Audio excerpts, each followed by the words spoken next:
stands. Winner will be announced during the fourth quarter. Look between the posts.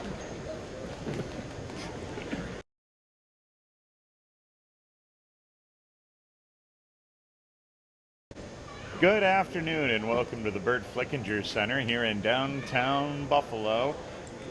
The Premier Basketball League set to kick off with their Thanksgiving weekend tournament featuring the visiting Rochester Ravens and the Buffalo 716ers. Well, hello again, everybody. Alongside my good friend and broadcast partner, Jack Herlin, my name is David Miller, and history in the making as the Buffalo 716ers are not necessarily a new pro basketball team here in Western New York, but they played their first couple of seasons at Tapestry High School, and now they've decided to move into the Bert Flickinger Center.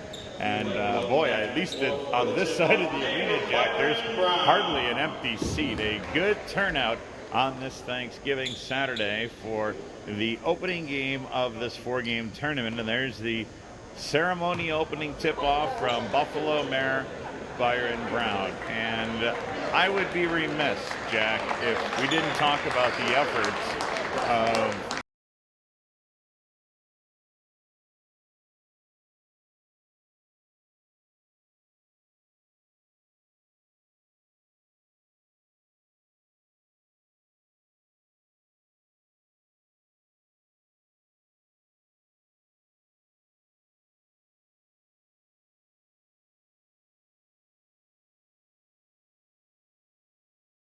why a lot of us are here, because it's been almost 37 years really since pro basketball's been in Buffalo, and we're excited to have him back. Ernie D is here. He's the director of operations for this team, and he's trying to bring a little of that flavor back to Buffalo. Boy, what does that mean, bringing a guy like Ernie D. Gregorio back to support your franchise? Not only support your franchise, but he's working as the director of basketball operations. You think he knows talent when he sees it? Absolutely. And, in speaking with him for a while before the game, he's really excited about the possibilities of bringing Buffalo a professional basketball team again and getting the community involved in all of their activities and building this franchise into something that, Buffalo's going to be proud of. We thank those of you watching at home at Buffalo716ers.net and listening on Live 95, our broadcast partners. And if you haven't been to the Bert Flickinger Center, and I have to admit this is my inaugural visit, it's one heck of a place to see a ball game, isn't it? Yeah, this is a great facility, and if they can get the community interested and get people here, there's 3,000 seats, and this would be just a great place to watch basketball. 716ers jerseys even look pretty sharp. Talon Slaughter paying attention to every detail. Up off the rim, and Rochester gets the rebound. They'll move it in the other direction. There's a lot of local talent on the 716ers here, and it's going to be fun to see how far they've come over the years. Well, it takes a special talent to recruit players like that, too. As Buffalo scores the first 2 points of the season.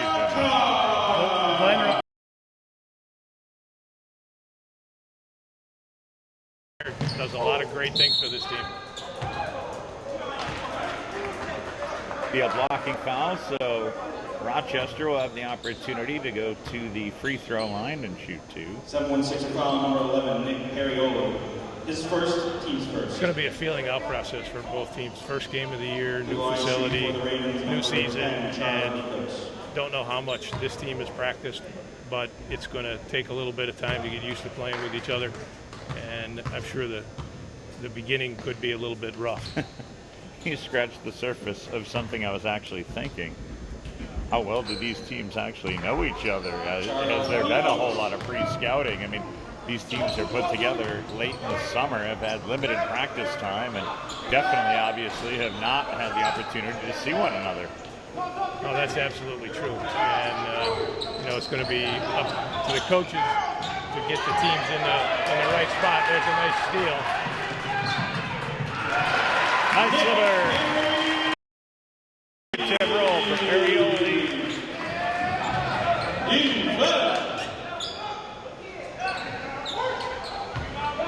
Jack, you've been a long-time coach in Western New York at a few different levels. When you take a look and dissect this Buffalo 7-1-6 roster, as Rochester misses a chance at a layup, any names jump off the roster to you? Who do you think is going to emerge as the star of this team? Well, Devin Dawson from St. Joe's had played with 7-1-6ers. This is his third year here.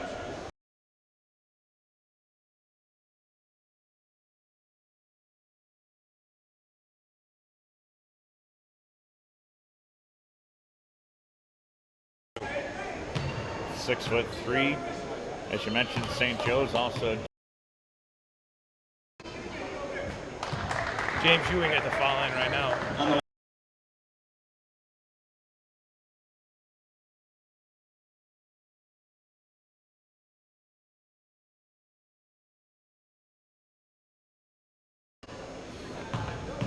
Dawson made the first, here's the second.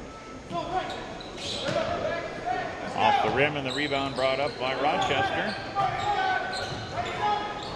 Just taking a look at this Premier Basketball League in 2015. Some built-in rivals, if you will, for the 7-1-6ers. You've got teams like, Rochester coming in here tonight. That's right, and there's another team that in Rochester that has been one of the top teams in the Premier League for the last couple of years, and I know that's been a huge rivalry for the 7-1-6ers. Can't get that one to fall, but the 7-1-6ers do maintain possession, picking up the rebound. With it now is Glenroy Carr. Carr taken down, and Rochester in transition moves along quickly, out at three-point range, and then dribbling inside the arc. Number 3, John Ivy. Charles Ethos, three-pointer. There's a long-range three for the 7-1-6ers. Lester Jones is a left-hander, but an outstanding outside shooter. Underneath, off the rim. And the 7-1-6ers do a nice job of picking up the rebound. They'll move it down quickly. Long-range three off the rim. And they'll turn it over. But the home team, the Buffalo 7-1-6ers, off to the early lead. Sixers want to push the pace and use their quickness. They will throw up shots early, late, anytime during the shot clock.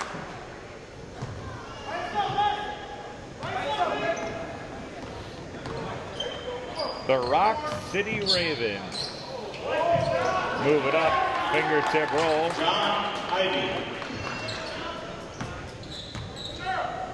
Ivy with a nice move to the basket and a solid finish. Another long-range three. The 7-1-6ers not afraid to put it up from outside the arc. This time they'll drive the lane, off the glass, can't get it to go. Rebound for the Ravens. And they'll push it up past half court. Turn it over. A rather fast pace to this first quarter. And another long-range three they can't get to fall. Jones has got to do a better job of recognizing what he had. They had a 3-on-2 situation there.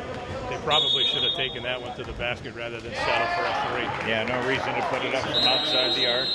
7-6er ball. Inside an 8-minute timeout. Timeout taken by the Ravens. So we have a timeout on the floor with the Buffalo 7-1-6ers opening up their new home, the Bert Flickinger Center in downtown Buffalo.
we get a shot of both coaches? It's like coming back. Here's one. Never mind. 7-1-6ers in white on home court, hosting this Thanksgiving weekend tournament. We hope you enjoyed your Thanksgiving holiday and enjoy the long weekend in the process. Alongside Jack Herlin, my name is David Miller. Rochester putting up the 3. Rock City capitalizes. Pretty fast-paced tempo to the first quarter. Yeah, so far John Ivy's taken the game over for Rock City. Whoa! And there's the answer from Piroli. Nick Piroli wearing number 11, a 5'10 guard out of the State University of New York at Oswego. Underneath him, a slam dunk and a big time basket there from 6'6 center, number 7, Jeremy Smith. Good to see these kids that go to some SUNY schools, for instance, like Piroli went to Oswego, get an opportunity to play at the next level. Yeah, these minor league professional teams are a godsend to guys like him, and trying to get some guys that are headed to the NBA D-League, perhaps. It looked like a charge, and I think it was called an offensive foul. The Sixers have been trying to take the ball to the basket as much as they can, but they've been unsuccessful from a finishing standpoint. They've been getting to the rim, but they haven't been able to make shots right now. Jack, this is the first game of the Buffalo 7-1 Sixers here at the Burt Flickinger Center in downtown Buffalo, and I've got to say, does this place fit this franchise any better? I agree completely. It's the perfect size for this. It really is right now, and this could be a real good spot for them. One of many changes that primary owner Tawan Slaughter has made over the past 6 months or so.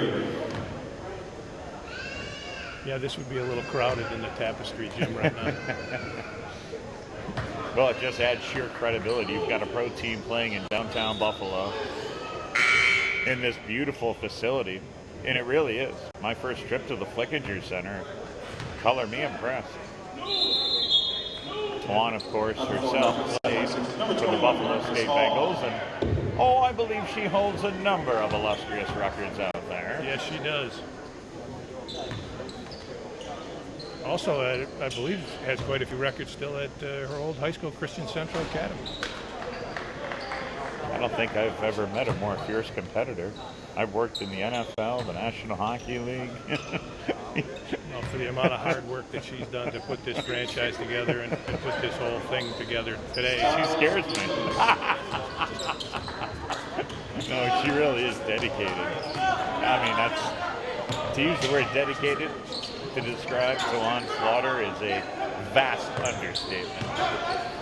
It's because of her efforts that we are here today. And there's a long-range 3 that misses the mark.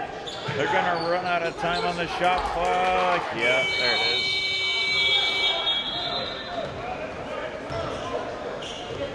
is. Is there anything that drives you more crazy than a shot clock violation as a coach?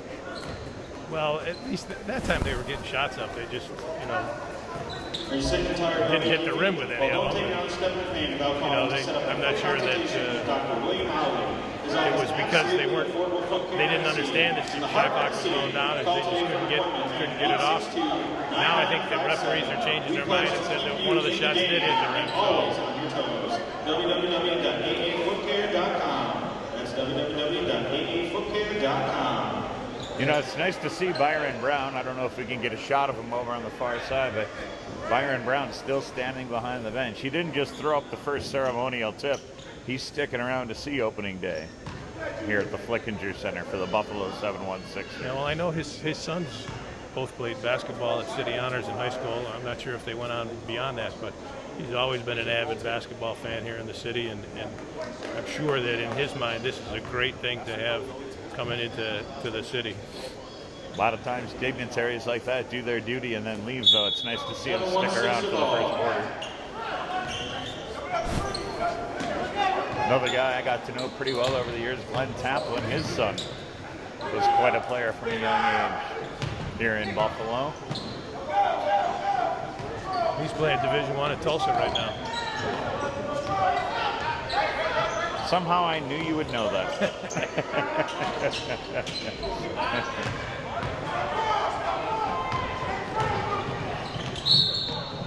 A lot of great coaches in Western New York. You were one of them. Well, my time at St. Joe's, we had some great players, and we were blessed there to have not only great players but great kids, and it was fun during my time there, and we were fortunate enough to have some success while we were there. The good coaches out there on Delaware Avenue in Kenmore. None other than their head football coach, Dennis Gilbert.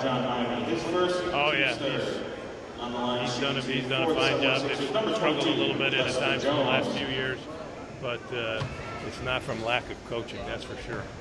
Geez, they gave Canisius everything they can handle in their semifinal game for the Monsignor Martin Championship. As the 7-1 Sixers capitalize on their first of two free throws at the line is Lester Jones. But yeah, that was a 7-6 win for Canisius, who went on to get beat by St. Francis. St. Francis, the 2015 Monsignor Martin high school football champions, playing actually later today for the Catholic School State title. Three-point shot goes off the rim, and it's picked up by Rock City. So far, the Sixers are struggling from deep. And they're trying. They're trying. I'm sure that, a few missed shots is not going to stop them from putting them up. It's really somewhat of what they rely on. They have some really fine outside shooters, and they're going to try and use that to their advantage. We were talking about Tawan Slaughter, the primary owner of this Buffalo 7-1 Sixers franchise, who's done so many great things, bringing this team back to downtown Buffalo, where they belong. She also served as the head coach for the last two seasons, until she realized, I can't do it all. So Victor Arroyo, the head coach of the 7-1 Sixers in his first season. And I'm sure he's going to be going through some growing pains too, because coaching your first team and at this level is a process of learning what's going to work and how your team is going to fit together and what they're going to have to do to be successful. The shot goes up off the rim, and the rebound picked up by the 7-1 Sixers. Boy, Jack, they move the ball so fast in transition, but then settle for those three-point shots, which are low percentage shots in my opinion. Well, you know what, that last play, however, A.J. Roberts played at Niagara Catholic. He came down and penetrated and kicked that. He actually made the right play, passing it out to the wing where Lester Jones was sitting there waiting to take an uncontested three. Some of the threes they've taken so far have been contested, and those are not necessarily the shots that you want to take. But when you get an open one like that, well, you got to throw that one up. Timeout on the floor with the 7-1 Sixers down at home.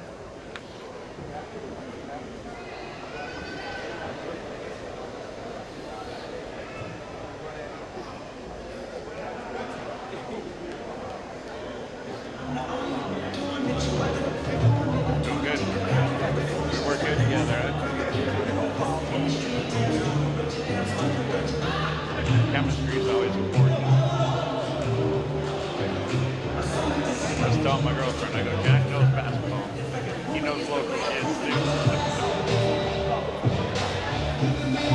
A long time spent around there. Ready, set, go!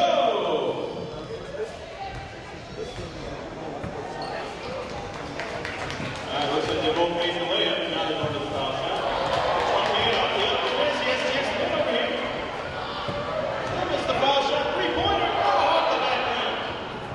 Still hasn't made the foul shot. This is a three-pointer. Still hasn't made the foul shot. We got to make a foul shot. Three-pointer. I made the foul shot. Now it's all three-pointers. Hard to read the scoreboard.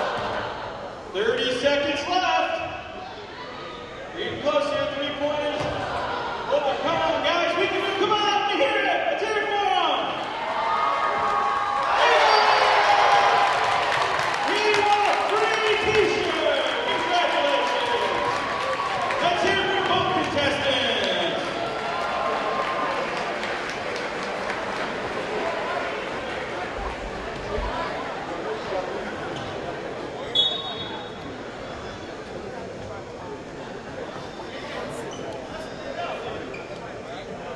.716 ball out of the timeout. Well, following the timeout, welcome back to the Bert Flickinger Center in downtown Buffalo.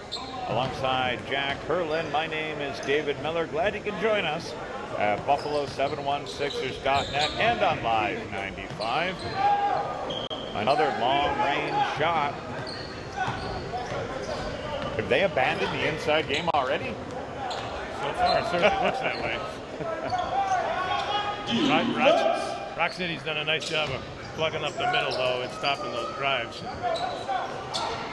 If the Sixers don't start making a few outside shots, they're going to be in trouble. Shot clock violation with 2 minutes and 22 seconds left here in the first quarter. 4 12-minute quarters. 2 media times out at the 8-minute mark and the 4-minute mark and a 15-minute halftime before that. 7-1 Sixers from Buffalo in white. Can't get it to go, but they will maintain possession. Jones at least made the effort to try to get it to the rim that time. You know, he put it on the floor, got blocked out of bounds, but they have to keep doing that to get the open three-pointers on the other penetration. You know, Jack, you take a look at the 7-1 Sixers team as they go inside and get rejected. The big rejection underneath the basket and now a whistle. But when you look at the 7-1 Sixers team, I mean, just physically speaking, they look like a group of athletes. They look like basketball players. Oh, it's a very athletic group. There's no question about that. And when they're able to put some pressure on defensively, get some turnovers, and get out on a fast break, you really will see their athleticism. And it will give them a chance to finish on the break. That's going to be their game. That's going to be the way they're going to have to play if they want to succeed. Well, you know, that's what I was thinking. They've got the horses to play inside. We just haven't seen it here in the first quarter. Well, like I said earlier, the first game of the year, new arena, new season. You know, it's going to take a little bit of time. Hopefully, from a coach's standpoint, you hope it's only going to be a quarter and not 2 or 3 games. But once they get it together, you know, they can fill it up.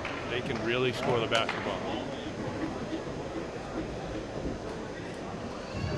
It's so interesting, if not even exciting, to have Ernie DiGregorio, the former Buffalo Braves great from the late 70s, to be a part of this organization. Of course, working now as the Director of Operations. Coming up on December 12th, you might want to mark that down in your calendar. Buffalo Braves Alumni Night. That's going to be a great event. That really will be. They've already signed, I think, 3 former Braves. I know Emmett Bryant is one. Ernie will be here, obviously, and they're still looking to try and get one more. I know they've tried to get in touch with Bob Maxton, who's the guy that everybody would love to have here, but I don't know how much success they've had. But just the event to honor all the guys who used to play here is going to be a great thing. Remember those days back at Memorial Auditorium? I do, absolutely. I saw a bunch of games there. Remember walking the oranges up at the top level. And scared for your life? It wasn't too bad, no. Although I can't remember any stairs that were any steeper than those oranges.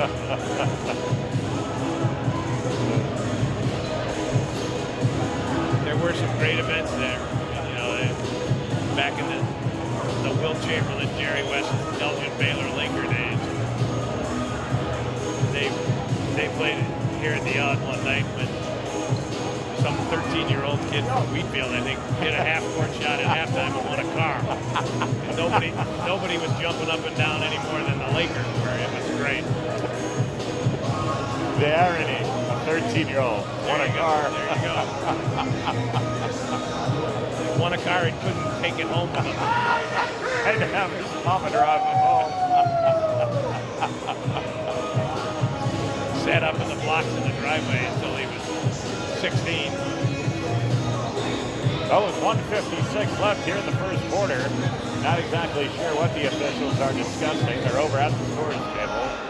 I'm not sure that there might not be a problem with the shot clock. The one possession where Rock City got called for a shot clock violation seemed kind of quick to me. So I'm thinking that might be part of the problem. They are talking to the clock operator. Now back to the Buffalo Braves though. It's ironic the timing when they decided to move to Los Angeles, I believe, correct? They eventually became the LA Clippers. At first to San Diego. You know, they were the San Diego Clippers, and they played there for a few years and really didn't draw all that much better than they were drawing here. But then eventually the team from San Diego moved to LA. Well, that was the thing. They were drawing better in Buffalo. Yeah, they really were. Raven ball out of the timeout. They were getting their best crowds probably in franchise history the year they decided to relocate to the West Coast. Well, that was some of their better teams towards the last 2 years of the franchise. The last year wasn't very good, but a couple of years before that, you know, when Ernie was still playing here. Jeez. In their prime, give me a team with Bob McAdoo, Adrian Dantley, and Ernie G. Gregorio any day of the week. Huh? Absolutely. James Ewing, nice job inside for the big guy to take the charge. Raven foul number 2, Jerome Davidson. His first team score. 7-1-6 ball. This is the first of a 4-game Thanksgiving weekend tournament, and we're so glad you can join us from the Bert Flickinger Center in downtown Buffalo. The Buffalo 7-1-6ers entering a new era, wearing their whites, and they hit a long range. Two there. They're going to say he was inside the arc, but that was Lester Jones, the 6'5" guard out of Wilberforce. Rock City comes right back and hits a three. Thomas Simmons, 1 minute remaining in the first quarter. Last minute of play here in the first quarter. Nice little fingertip roll from A.J. Roberts, the 6'5" guard from Union University. Rock City and the Ravens in their predominantly red uniforms will come right down and have the answer. That seems to be the problem. Every time Buffalo capitalizes, Rock City seems to not have the answer. Yeah, so far they've done a much better job finishing. No second chance there for the 7-1-6ers, and a fast break in the other direction. They won't get the first shot to go, and the rebound is brought down. Going coast to coast, but unable to finish was Marcus Hall.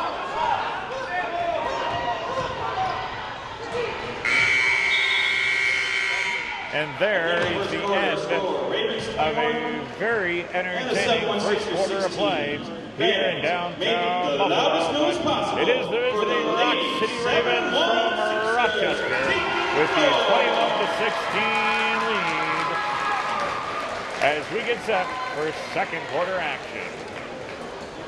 Looks like the refs want to dance too.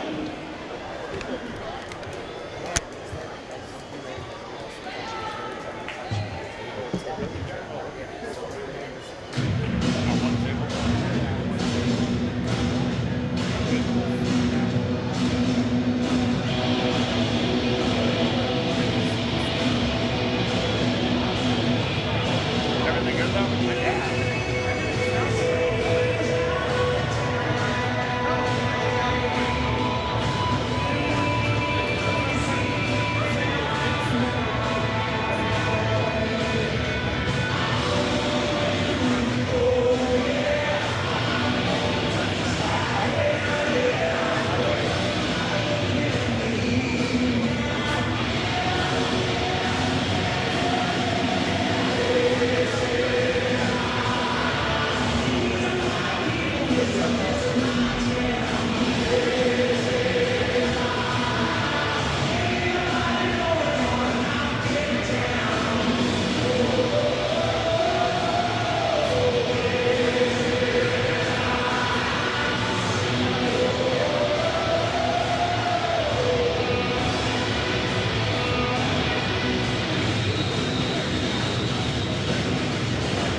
Ravens ball to start the second quarter.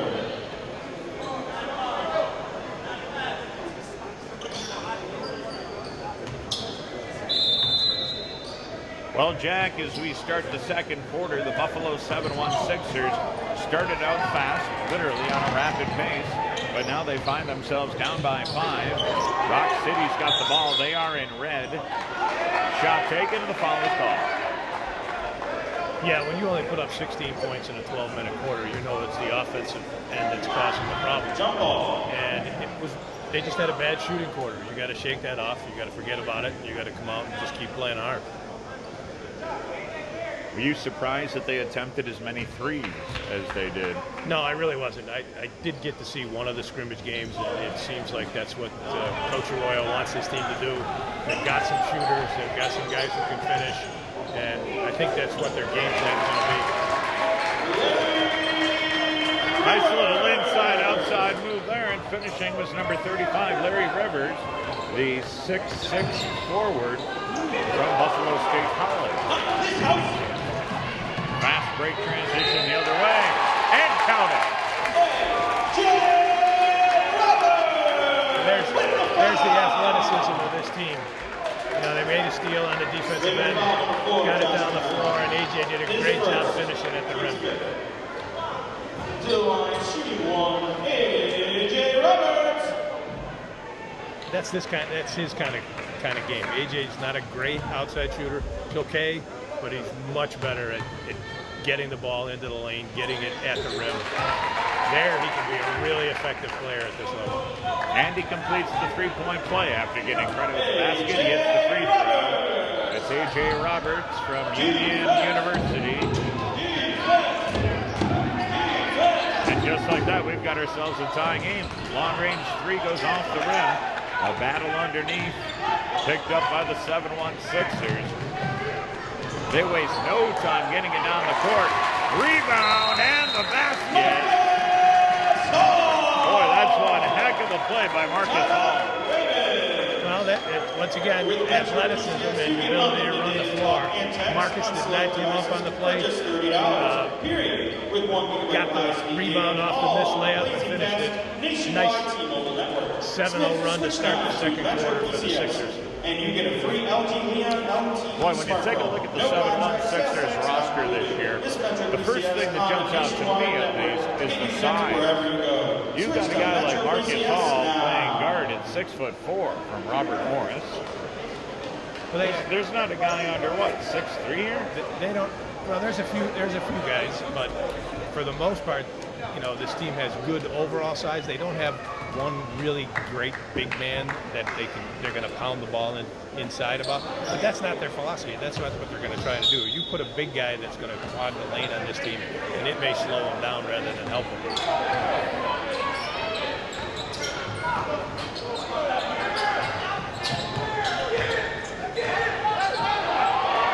James Floyd had it stripped, and the slam dunk in the other direction. That brings the crowd to their feet.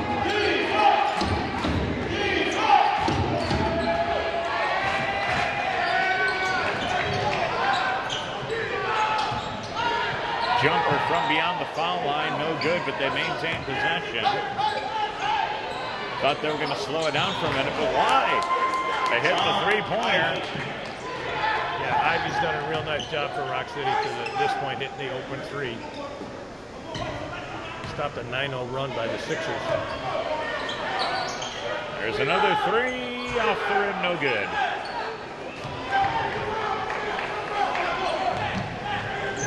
Well, if nothing else, Jack, the fans are getting their money's worth today. It's been a fast-paced, up-tempo game. Denied underneath. Rock City is going to turn it over. And there's that fast break from Buffalo. A drive to the net. And he won't be successful, but A.J. Roberts draws the foul. Well, as you would expect. I mean, once the Sixers started picking up the pace and getting down the floor, the crowd started getting into it. And, you know, that's not unusual. Boy, this is a good crowd, too, isn't it?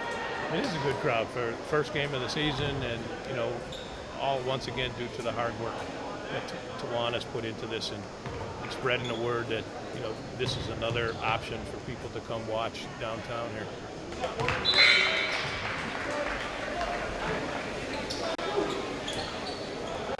AJ Roberts doing a nice job on the foul line so far, 3 for 3. Trying to make it 4 for 4. Nothing but net. I'm glad I didn't jinx him. You're even starting to think like a broadcaster.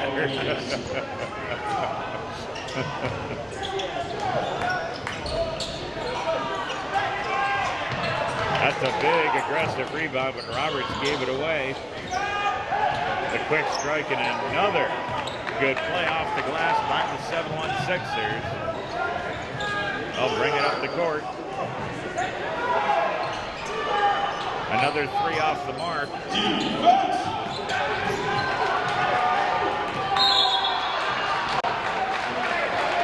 Is it me or does this game have the feeling of a true rivalry already? It's only day number 1, but it's Buffalo-Rochester. Yes, it is.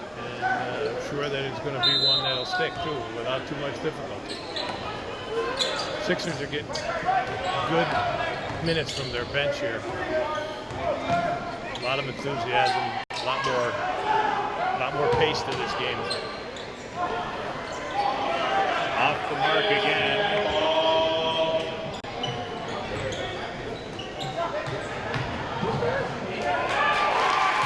Easy bucket underneath. The pace that Buffalo is playing with and presumably wants to play with is mind-boggling. Well, they've got enough players to do this. They're not wasting any time. They get the ball. Look at where they get the ball right down the court, and they don't mess around. And this is exactly the pace that they want to play at.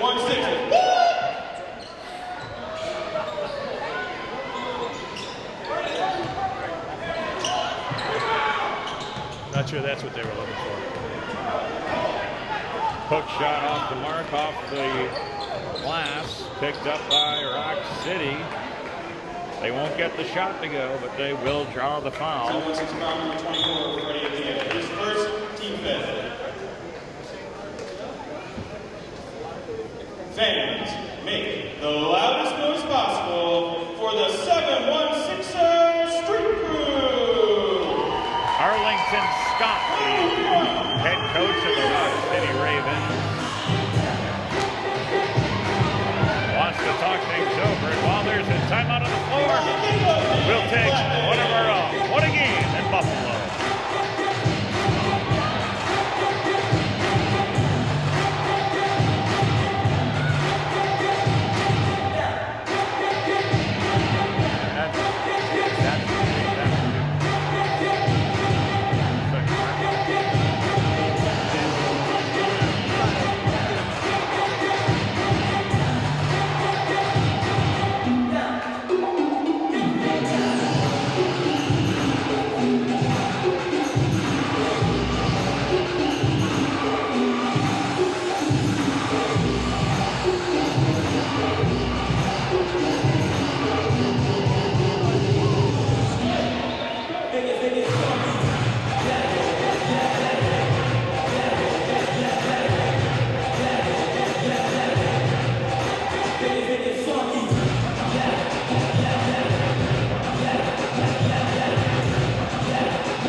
Sixers have their street crew. They got their dance team. They've got their cheerleaders And yes, they've got their players involved in a pretty good basketball game right now. Part of the Premier Basketball League at the Bert Flickinger Center in downtown Buffalo. Rochester in red and the Rock City Ravens have the ball. There's a turnover. Watch this fast break for Buffalo. Nice little fingertip layup. Carr finished on a pass from A.J. Roberts. Nice job pushing the ball down the floor again. Glenroy Carr out of Buffalo State University, where he was a member of the Bengals. Here's another three. No, off the rim. But they do get the rebound, and now they will slow it down. One of the few times we've seen this offense slowed. Boy, they like to bring it. Jump shot from Carr. Off the rim. That's where the Sixers have struggled at this point. They've struggled in the half court, and they're going to have to figure that out over time. And they're not going to be able to push it against everybody, but right now their success has come from pushing the basketball.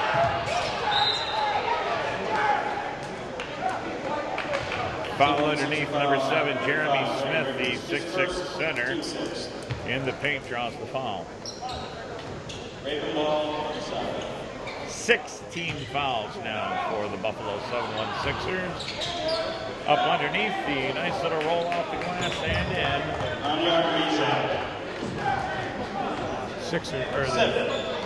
The Ravens really want to feed the ball inside there and have them take advantage of that size that they've got inside. Most definitely, Jack, has been the story of two different sides of the court. Buffalo not afraid to put up those long-range threes.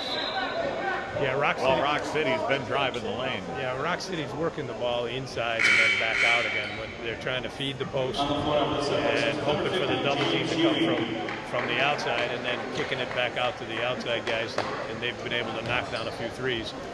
Either that or the inside post guy tries to score himself, and he's done a pretty good job for them. Meanwhile, the Sixers are trying to push the pace and run the floor and try and finish off breaks. Defense. Great way to start the 2015 season, isn't it? Absolutely. Basket counts. They draw the foul, too. So Rock City will try to complete the three-point play. But yeah, hosting a Thanksgiving weekend tournament on your own home floor in a new building here at the Bert Flickinger Center in Buffalo. And it's great because being Thanksgiving weekend, a lot of people from out of town are in town, and gives them a chance to see this game and see how this is going to all work out.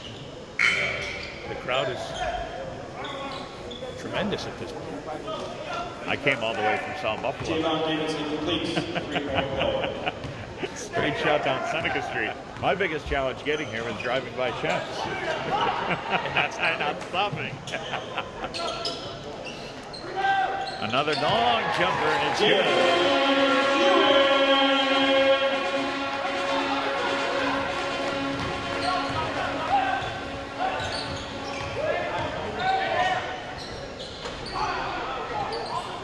One of the few threes taken at the other side of the court, and they're going to make that one. So they had two shots at it. Yeah, he's done a nice job for them hitting the three. Another nice look from A.J. Roberts, who has about 3 assists in this quarter.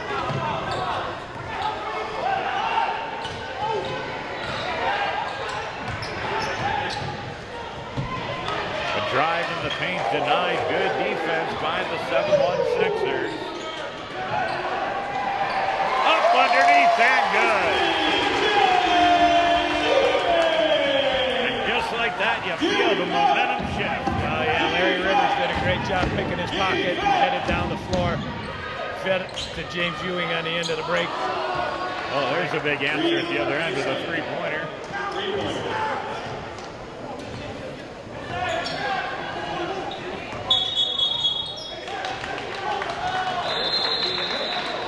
Looks like the 7-1 Sixers are going to call timeout, or the officials are going to get together, but this game has the feel of who's in better shape. Well, and that's the one advantage that the Sixers have, they're very deep. And we were talking about their roster earlier with the size that they have. They've got their guards have the ability to rebound, help out on the board, and just their overall size is going to help them a great deal throughout the course of the season because they're going to be able to play a lot of people. Keeps people fresh, allows them to run the floor as much as they possibly can. I think that last call again is a function of the shot clock and the referee not counting himself the 10 seconds, but looking at the clock, seeing 14 back up there. This season, our Buffalo Braves throwback night featuring NBA Brave legends Ernie D, Guster Hartman, and Emmett Bryan. Come out and watch special games. Easy to negatively criticize the officials from our vantage point or from the fans' vantage point or obviously from a coach's vantage point. But I give them a lot of credit. For them to recognize something like that on the fly and address it, on the fly too, I give them a lot of credit. Well, you can always tell which officials have a feel for the game, which ones can tell what's going on and understand the game of basketball.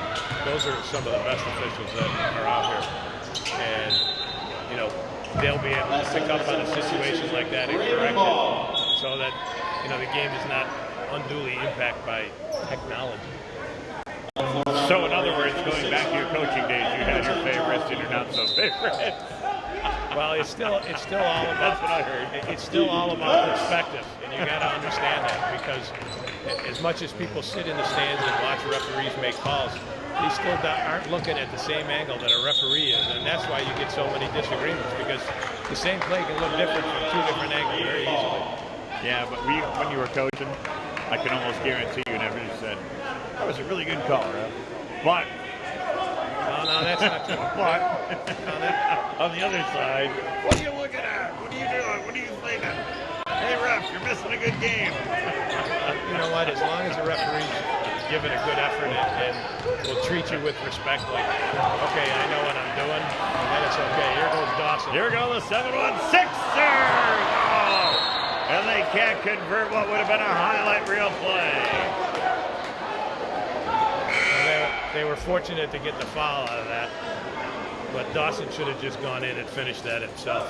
Here's foul number 10, Charles Beacons. His second. As one of my former players, he knows I would have been all over him for that. Go make a layup. On the floor now for the Or in his case, he could have just thrown it down himself. 7-1-6 ball underneath. Like you said, at least they got the foul. Jake Simmons couldn't finish the slam dunk. Inside the arc, off the rim.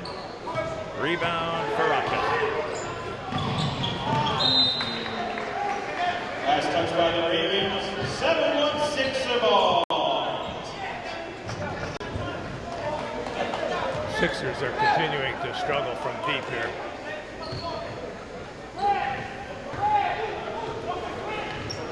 Yet they hold on to this 2-point lead.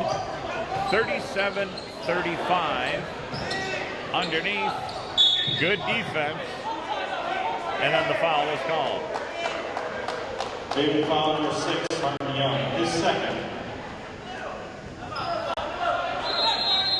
7-1-6ers not Timeout taken by the 7-1-6ers. in the bonus yet, but the 7-1-6ers will call timeout. Fans, it's time for Dress Like a 7-1-6er. It has been a seesaw battle each must make their way with to the Buffalo opposite running court, the stepping tempo on the early, shorts, a jersey, taking sneakers. and The first unfortunately score missing a lot of to the next long-range game. threes, giving Rochester the chance to work it inside, and they've done a nice job in the paint at the other end. But basically, this seesaw battle continues. Yeah, you can really tell how each team really wants to play this season. You know, the Ravens want to go inside out and work the ball inside to their big guys, have them either finish or kick it back out for threes.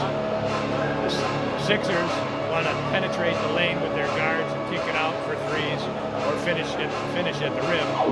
More importantly, they want to run the floor and get the fast break going off their defense. And the time periods where teams have had their runs, they've been able to impose their will on the other team. And so far, you've had a little of both.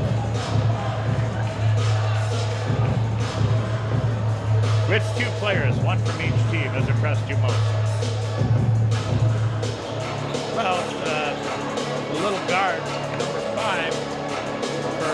Rochester.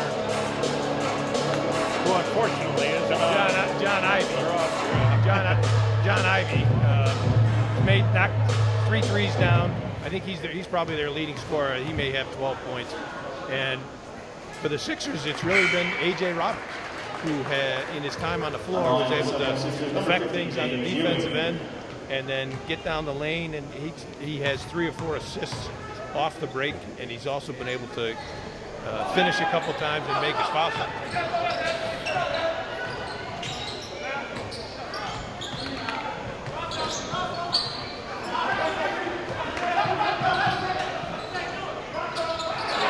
nothing but net.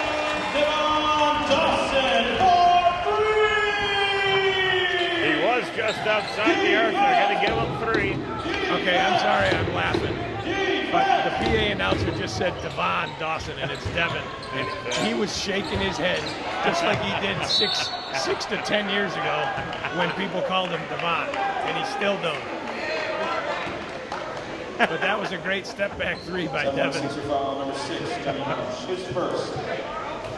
And the other day in the scrimmage, I saw him absolutely light it up for about a 5-minute period where he hit about 5 threes in a row. He's got that capability, and it was from way deep. He's got that kind of range. That was a pretty big bucket, giving the 7-1 Sixers one of their largest, if not their largest lead of the day at 6 points right now, 41-35.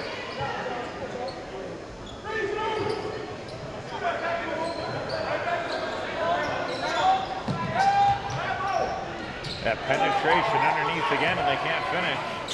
And look at that fast break from Buffalo. Devin Dawson pulls it out, kicks it out, wide open, uncontested. Yes, for 3. Johnny Marsh hitting a nice 3, getting his first playing time in this game. Nice penetration by Devin, and a kick to the outside. Fingertip roll underneath, the answer for 2. Just over 2 minutes to play here in the first half from the Burt Flickinger Center in downtown Buffalo on a beautifully unseasonably warm day, and there's a big 3-pointer right there.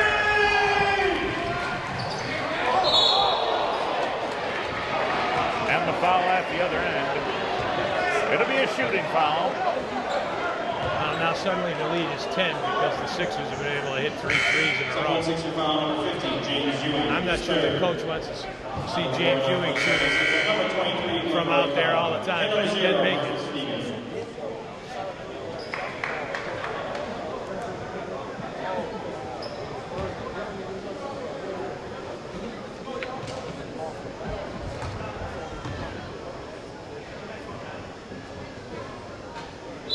On the line for the Ravens, number 7 on your Jack. Coming in for the game for the Ravens, number 11, Thomas Simmons.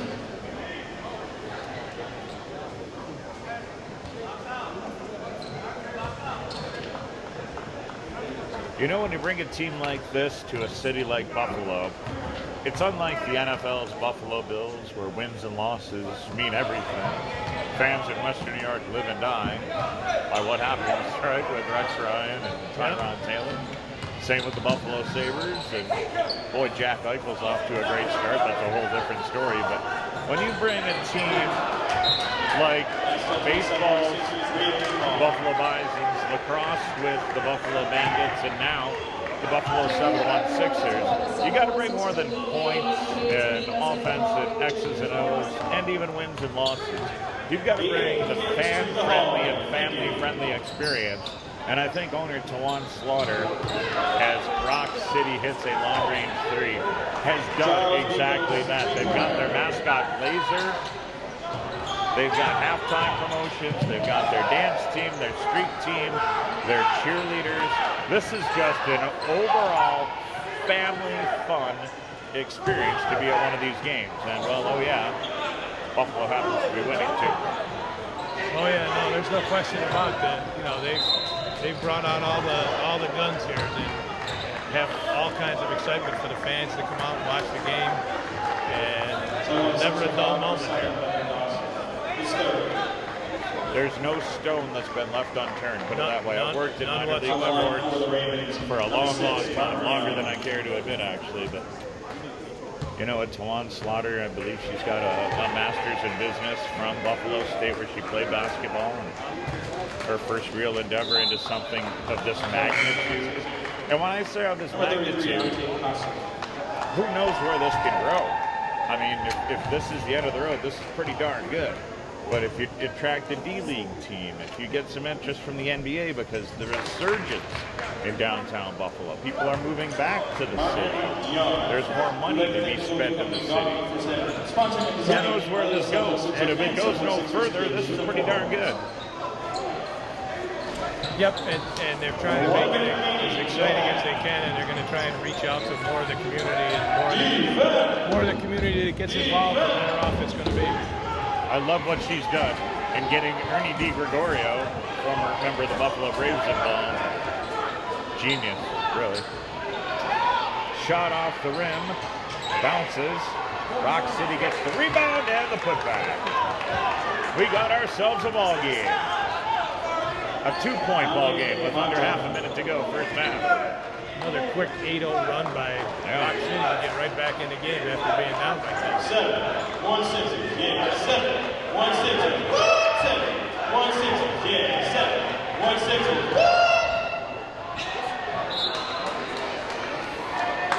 4.1 seconds Last left touch by on the the clock. Ravens, 7-1, 6 to ball. See if they can get it in play and strike quick before the end of the half. They'll drive the lane and cannot get the shot off. Well, they're going to talk about it, aren't they?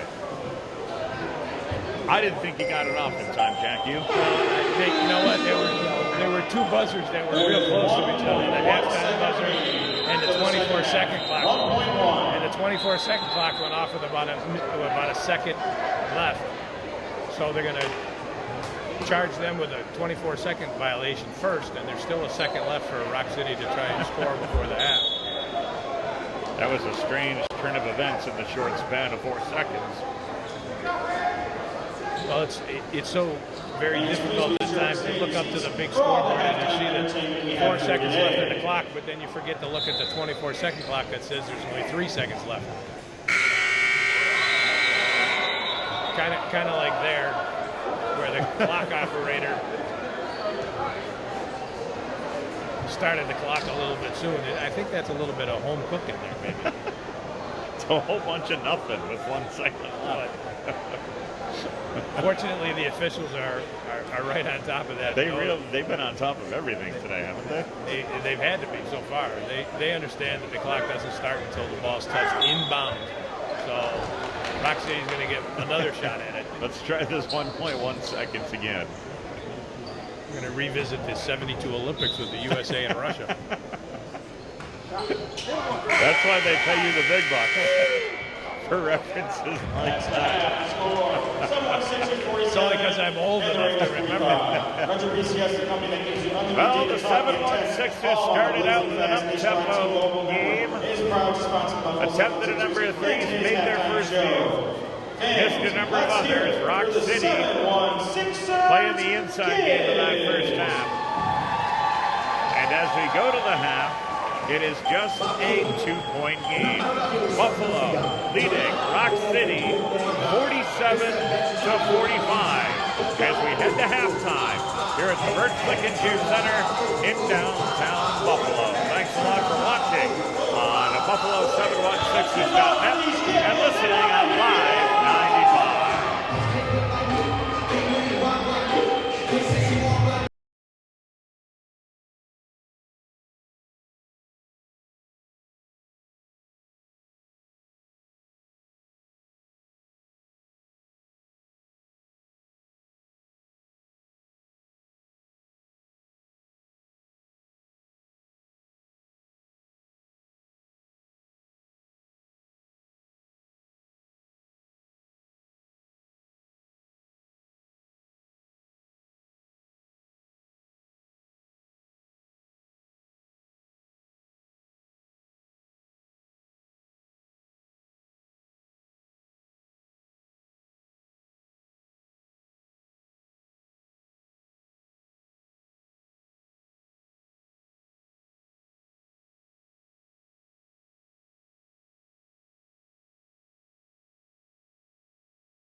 supporting professional basketball back to Buffalo.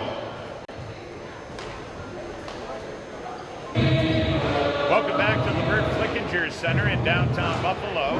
Beside Jack Hurlin, my name is David Miller, and our entire crew happy to have you along for the first ever Buffalo 716ers game played here in downtown Buffalo. Third year of the franchise, but the first year that they really have taken, well, what I would consider big steps in the right direction. Yeah, you know, it's new building, new season, new coach, knew a lot of things, and you know, it's all new in a step-up direction. And so far, it's been a success. We've got a great crowd. We've got all the peripheries in place, and now we got to get down to the business of playing a good half of basketball, so that we can come out of here. The Sixers can come out of here with a victory. Buffalo Mayor Byron Brown not only threw up the first tip for the tip-off, but he also stuck around for the first half too. He's obviously a basketball fan. Absolutely. You know, my sons both went to City Honors around the same time his sons did, and I know his sons both played basketball at City Honors, so I know he's a big basketball fan, and I wasn't surprised to see him stay at all. Junior Miss New York State was part of the halftime festivities too. Oh, he had it all. Blaze the mascot as we get things started here in the second half. The Ravens, Rock City, drive the length of the court but can't finish. So here comes the 716ers. They'll set up on the perimeter again. Another long-range three goes off the rim and out of bounds. They'll turn it over. Still not sure that they want James Ewing out that behind the three-point line. I know he made one in the first half, but you know his range goes out to about 16, 17 feet. He's much better off being there.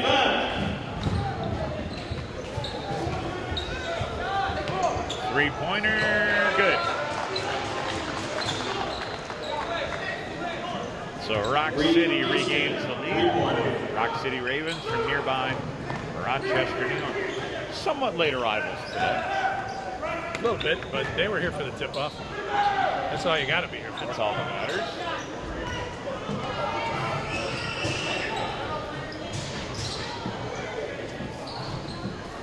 Another three off the rim. Neither team really wanting to go inside. I thought the 716ers may make some halftime adjustments, but that's not what we've seen for their first 2 or 3 trips down the floor. Well, the Sixers got themselves into trouble in the first half when they started relying too much on the three, not enough on pushing the ball down the floor. And they were able to push the ball in the second quarter, primarily with A.J. Roberts leading the break. They were much more successful. They get them into half court, and they've struggled a little bit today.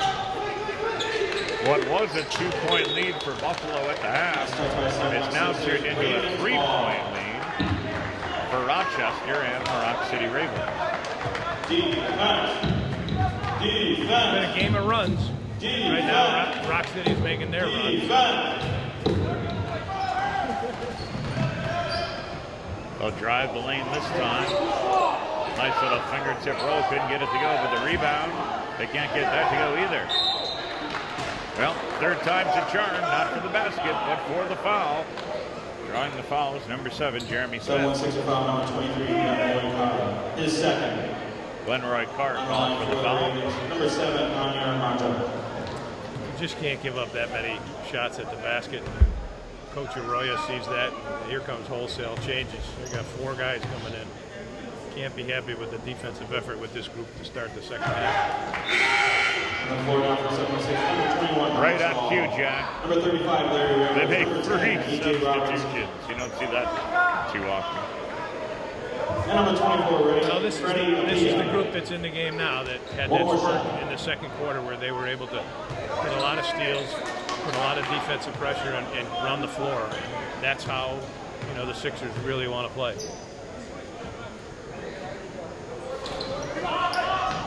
Can't get the second and 2 free throws to fall. But Buffalo's going to turn it over. Oh, jump ball here now. Going to call the foul on Buffalo. That's going to be on number 24, Jake Simmons. 24, Freddie, second. Ravens ball.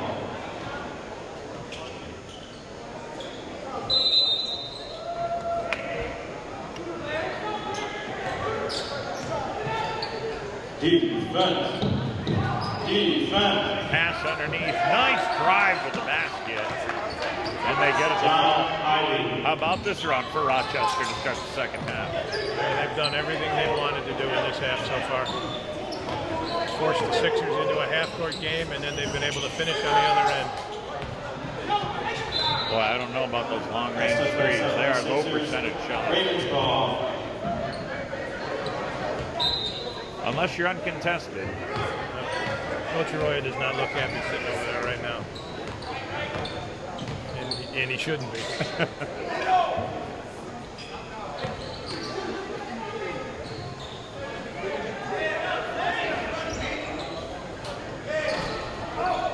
Another three off the rim. Rebound.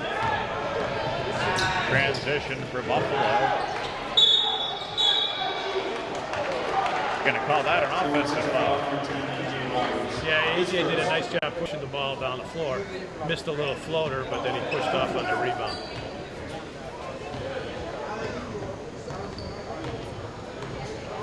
Tough call to make. Not saying it's the wrong call.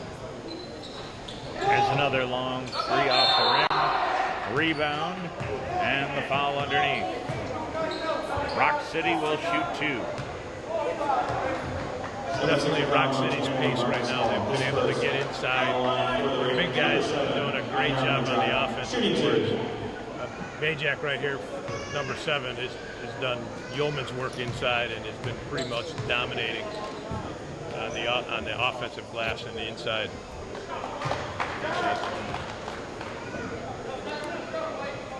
One.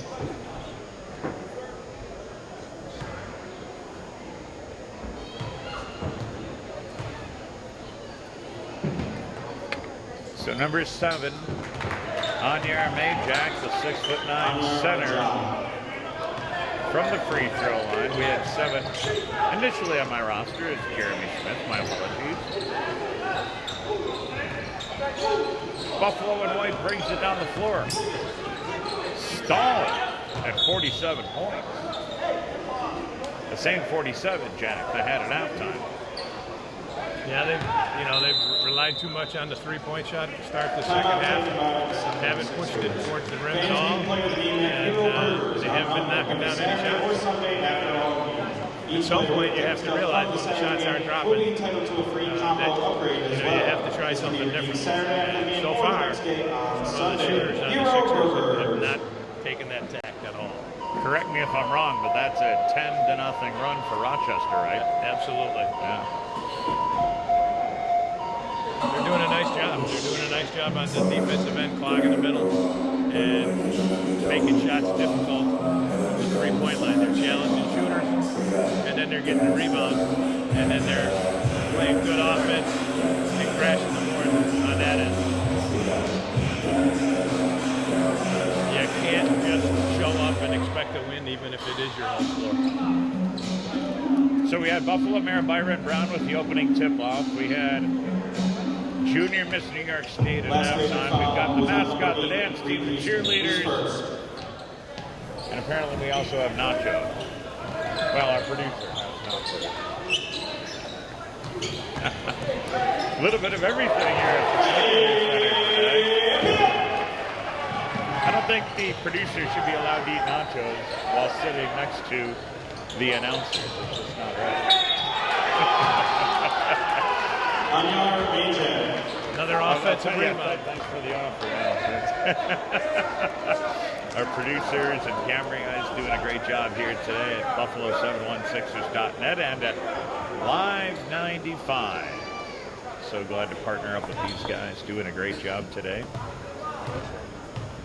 Sixers did a much better job playing the outside shot that time, but then they gave up another offensive rebound, and we're fortunate for it not to be a three-point play.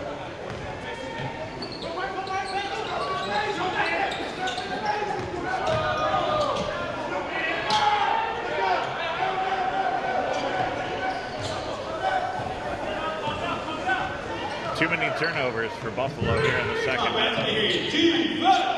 And Rochester's making it pay for those turnovers, turning them into points. Look at that, they missed the three, but get the rebound. 7-1 Sixers right now, Jack, are just being outplayed. Oh, boy. And a little luck for Rochester, too. A bomb with the 24-second clock just running down. All because you give up another offensive rebound. That's a big three. Sixers needed that one too. Big time. Larry Rivers, the 6'6 forward out of Buffalo State College, burying that three for Buffalo. And my goodness, did they need that. 8-point game at 60 Let's hear it once again. to 52. Your Lady 7-1 Sixers! And we have a timeout on the floor. Back with more in Buffalo in a moment.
Let's hear it again for the ladies, 7-1 Sixers!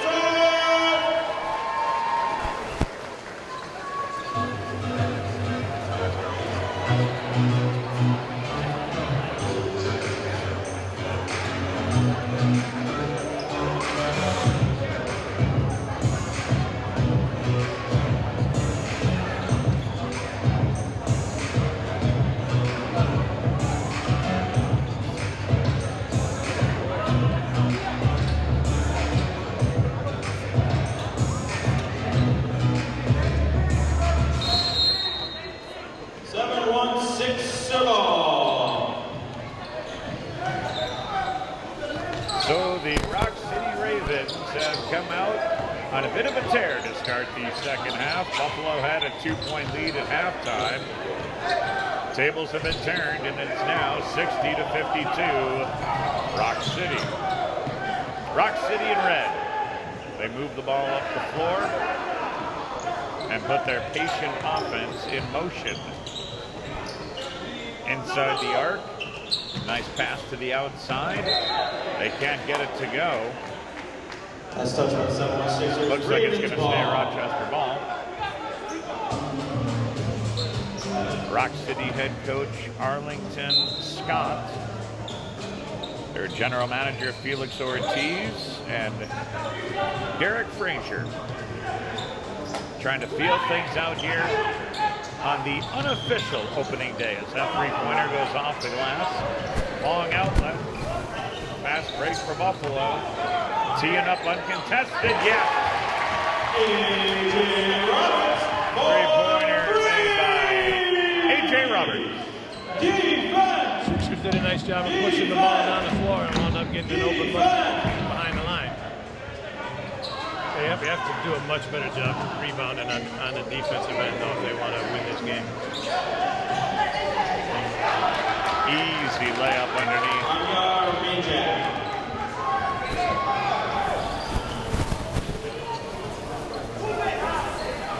I know it's early in the season, Jack, and perhaps it's not the way this team is built, but Buffalo's got to find a way to play inside.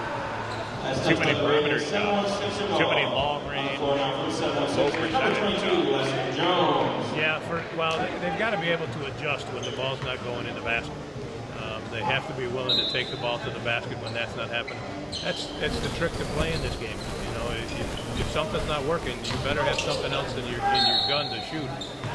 Other than then you're going to be in big trouble.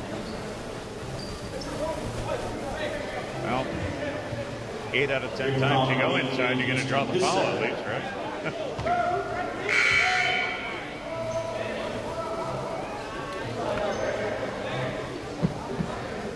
Talked about Buffalo Braves Alumni Night. That is going to be a big day here at the Flickinger Center in Buffalo. Coming up on December 12th, when the Buffalo 716ers host the Northern Indiana Monarchs. Tip-off at 7, but you want to get your tickets early, and well, get here early too. Why miss that opportunity? As the 716ers go to the free throw line and shoot. Has not been a good shooting day for the Sixers here so far. Championship game of this Thanksgiving weekend tournament coming up tomorrow here at the Bert Flickinger Center in Buffalo. Lester Jones. Just in case you're not exactly sure where we're located, 716ers is a fast break, can't get it to go. Right next to the main street, or the downtown campus, I should say, of Erie Community College, across the street from the Greyhound bus station. And a beautiful facility, I might add, too. Yeah, this is a great place to play. It's a great place to watch a game.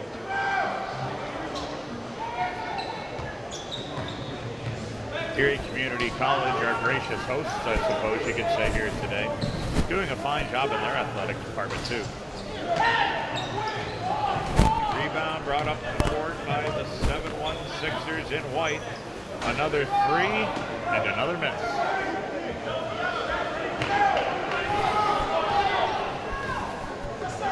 It's been a difficult run here for the Sixers. Rochester's doing everything they want to do. The Sixers don't want to get off that three-point line. Take it to the rim, get fouled, go to the foul line, make foul shots. Back inside, go to...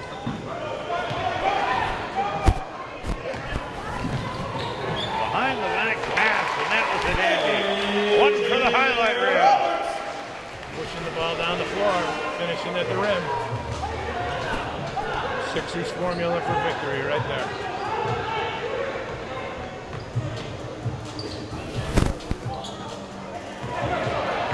Buffalo with a steal. Boy, they like that fast-paced offense, don't they? They waste no time getting up and down the floor. 716ers from Buffalo had 47 points at the half. They've added 11 points here. Sixers are very fortunate to be able to get those points here. You can really tell it's first game. Jitter. It's not necessarily jitters. It's just getting used to the environment, getting used to the new gym, getting used to playing with teammates. And all of that stuff is worked into really a pretty sloppy game on the part of the Sixers. In spurts, it's been pretty good, but especially for most of the second half, it really hasn't been ready.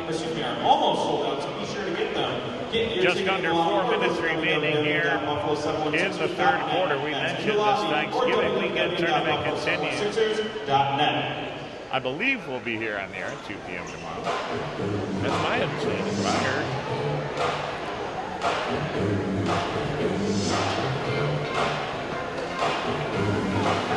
And who would not want to be listening and watching us rather than the Bills?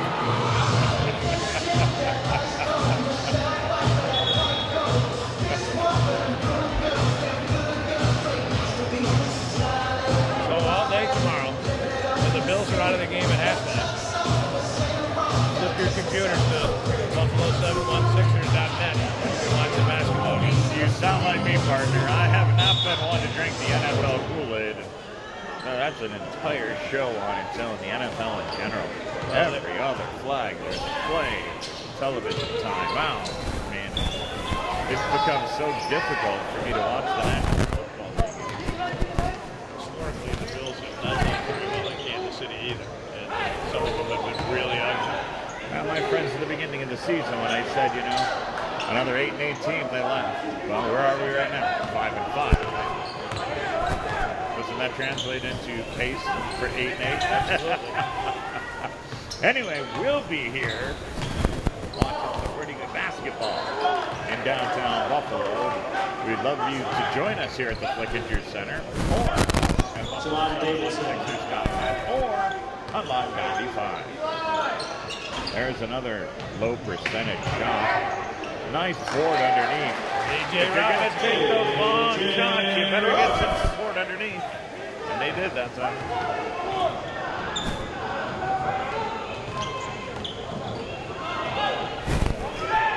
I said earlier, this is the pseudo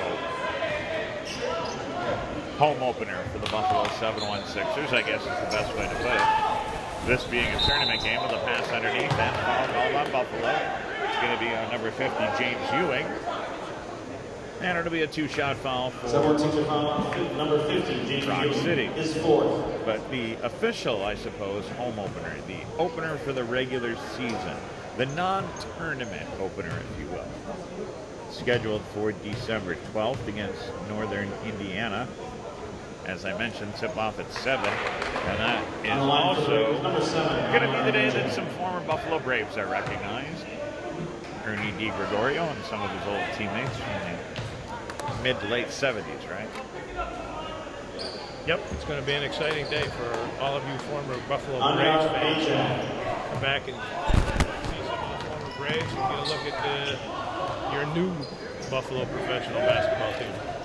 And you know, Jack, you said, you know, some fans of the former Buffalo Braves, there are still many of them. That team hasn't been around in 35 years. Absolutely. There's the big time shot. Inside the arc, though. So it's a two-point bucket for Buffalo. Right now, they got to take them any way they can get them.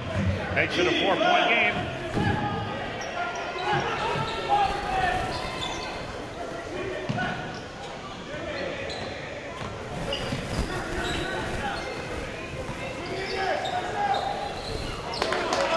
There's a shot from inside the arc for 2. The problem is, well, if you're a Buffalo fan anyway, the problem seems to be that every time Buffalo gets some momentum, Rochester seems to come right back with the answer. Well, it's really nice when you can pound the ball inside and know you're going to get something good out of it. And when Rock City goes down low, Majak in the post, usually something good is going to happen. And he's been good enough inside where if he doesn't have anything inside, he kicks it back outside. And Ivy's done a nice job of knocking down some threes. And then Rock City's been able to get on the offensive glass. I'm really surprised that they're only up 4. I really am. Oh, boy. 3! A.J. I don't think there's any question that right now Roberts has been the Sixers' best player today.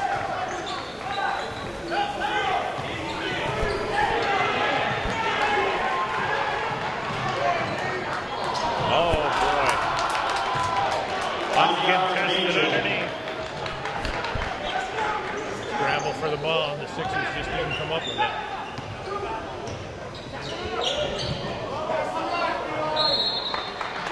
And again, drive the lane, draw the foul. On the other side, though, the guy wearing number 7 today, Anya Majak, last-minute jersey change. I was calling him John Ivey all day, but Majak, a 6'9" center, has been a difference maker here today. He's been a load inside, and the Sixers have not come up with an answer for him yet. James Ewing has been on him for most of the game and has done a decent job, but, you know, Majak is just, he's been a man inside.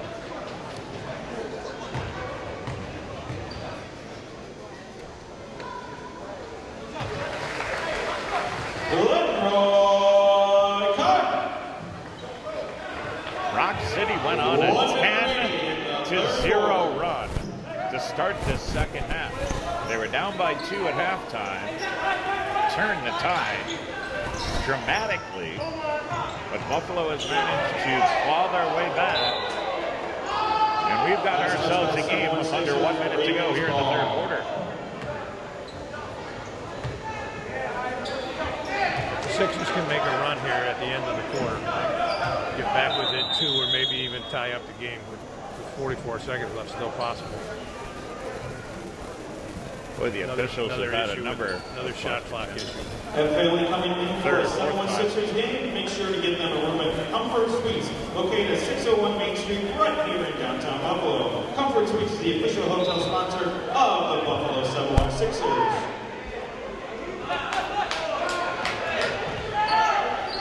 That's a long shot. And it felt well short.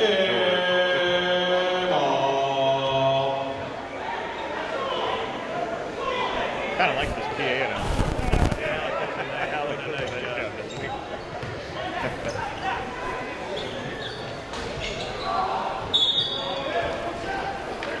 Foul underneath. That's the other thing. We were talking about owner Tawan Slaughter. She's built a pretty solid organization from top to bottom. And she makes you feel like everybody matters. You know? She's got a good business head. Yep. And has worked hard at it. The official rental car company of the Buffalo 7-1 Sixers. For all your rental needs, visit www.avis.com. On the line for the 7-1 Sixers, number 23, Glenroy Carr. Down by 4. These are 2 pretty big free throws. On the side. No, they're not going to shoot. They're not in the bonus. Yeah. 16 fouls. Looks like the Sixers are going to hold for the last shot. There's about a 2-second difference between the shot clock and the game clock. They get a break there. That's a long-range 3. The battle for possession underneath. And that's put back by Glenroy Carr. 7 seconds left in the quarter. Good defense underneath. Look at this. Oh, boy. That would have been something. Well, at the end of the half, Buffalo had a 2-point lead. Rock City went on a 10-0 run, but Buffalo has clawed their way back into it. So what was a Buffalo 2-point lead at the half is now a Rochester 2-point lead after 3. Fourth quarter action from Buffalo coming up next. All hands on deck. All back to side, like that. All for your mind to get out on the phone like that. All back to side, like that. Was it your wife?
just getting started from the Bert Flickinger Center in downtown Buffalo, New York. 7-1-6ers in white, down by 2 to start fourth quarter action. They missed their first trip down the floor. And the Rock City Ravens from Rochester, about a 60-mile drive down the freeway, Route 90. They'll make the first basket of the fourth quarter. Whatever adjustments they've made, and from my perspective, I really don't see too many. You're the coach. I'll defer that question to you. But it just seems that Rochester is winning those little battles, just playing a little harder. Is it really adjustments, or is it just effort? You know what? I really think it boils down to pace of play. When the Sixers can push the pace and get up and down the floor, they've been able to have a lot more success. Rochester, on the other hand, wants to slow it down, pound the middle, get it into the post, find guys on the line from inside out, and they've been able to dictate the pace of the play for most of the third quarter, which is why they were able to erase that deficit. Nothing's changed to start the fourth quarter. When you were coaching for all those years, did you have a preference? Oh yeah, I want up-tempo. I pushed it on the defensive end as much as we could, and fortunately, when you've got athletes to be able to do that, and that's what I see the Sixers have, then I think that's the way you got to play. And you do that by creating chances off of your defense, and I don't see that the Sixers to this point have done a lot defensively to be able to make them turn the ball over so that they can get out of the break and then finish. That's a good point. It's been almost too easy for Rock City in the offensive end. And then down the other end, they're giving them nothing inside. So the 7-1-6ers continue to take those long-range threes, the low-percentage shots. Another example. This one goes. Lester Jones. Yep, and he was in balance. He had a good tempo to that shot. He just stepped back and hit an 18-footer, which is not a bad shot. But you've still got to be able to do it on this end. And once again, it comes down to offensive rebounding. And Rock City has hit the glass hard, and as much as the Sixers have good size overall, they don't have that one big guy that can control the defensive glass, and that's really hurt them badly so far.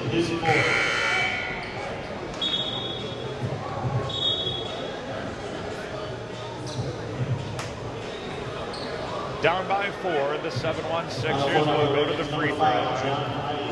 On the floor now for the 7-1-6ers, number 50, James Ewing. For your printing needs, go to West Seneca Printing, the official printing company for the 7-1-6ers. Two-shot foul for number 22, Lester Jones.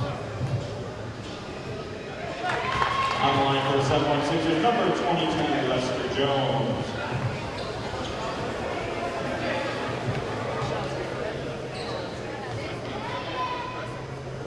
Free throws look so easy, don't they? And they're even called free throws. Why, they're free. And he makes both. When I was coaching, I always spent a lot of time shooting free throws in practice every day. And when I was playing, I always shot a ton of free throws. There's a break for the 7-1-6ers and a nice defensive rebound. They'll push that tempo again up underneath. That is Jones to Simmons. All tempo, pace of play again. A lot of times it's not obvious. In this game, it's been real obvious. When the Sixers move and go quickly, they've had so much more success.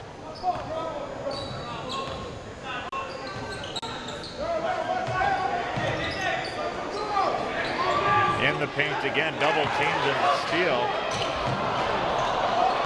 The pass too far for Simmons. Last touch by the 7-1-6ers, Ravens ball. It's a good look. Saw them down the court, but you got to make that pass. You had 2 on none. Good double team defense too, back in the Buffalo zone. Jump shot off the rim.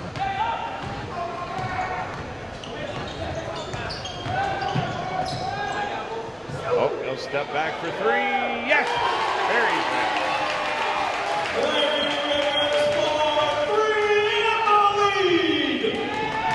Rivers has been their most consistent three-point shooter today. Nice defense and run out. Great pass underneath.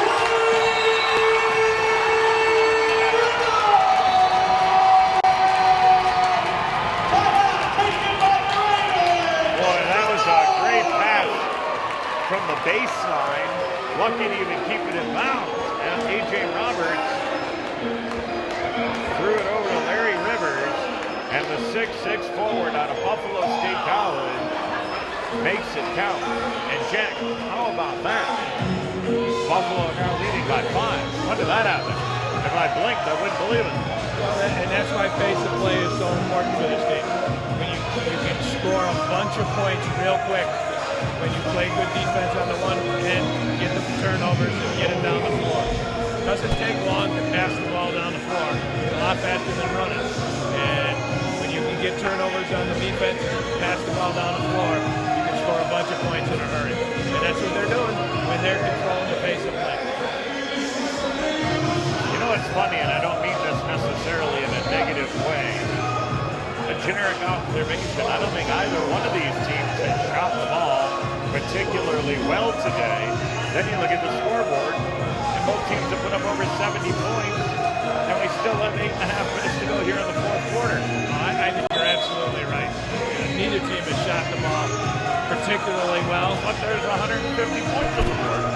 You know, when you push the pace and you can get points in a hurry, you know, you can make layups all day. You know, you can still get the score up in a hurry.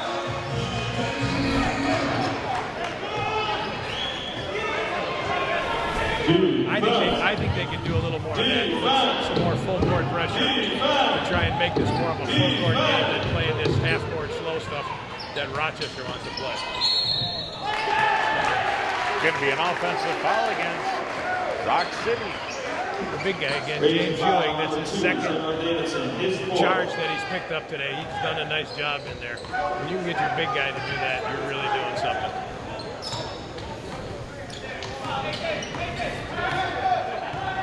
So as we approach 8 minutes remaining here in the fourth quarter, game number 1 of this 4-game Thanksgiving weekend holiday tournament. Correction, Shamon Davidson now has 5 fouls.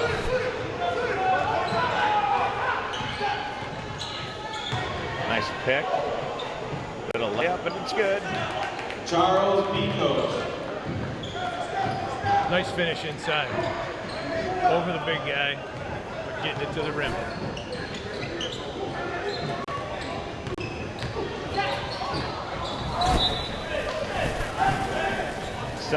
Sixers still maintain possession, no foul on the play. Sixers with the high pick and roll out at the top, trying to get to the rim. And that's one of the things that I always used to try and teach my kids is try and make basic basketball plays. Pick and roll being about the oldest one. And if you can do it successfully, then you know it makes the game a lot easier. They go inside, then kick it outside. Off the glass, and the rebound for Rock City.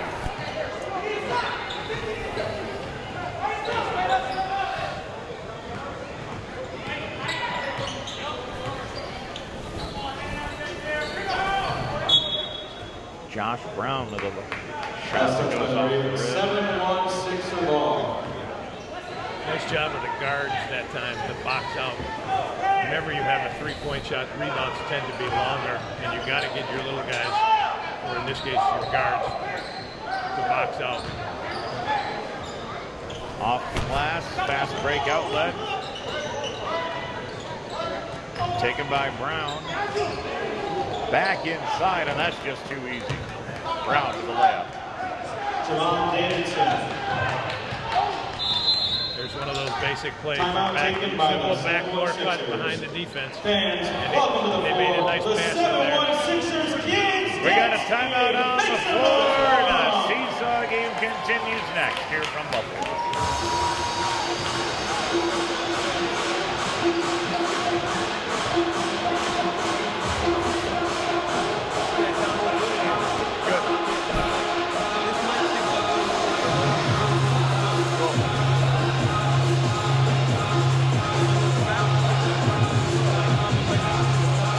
That is nice.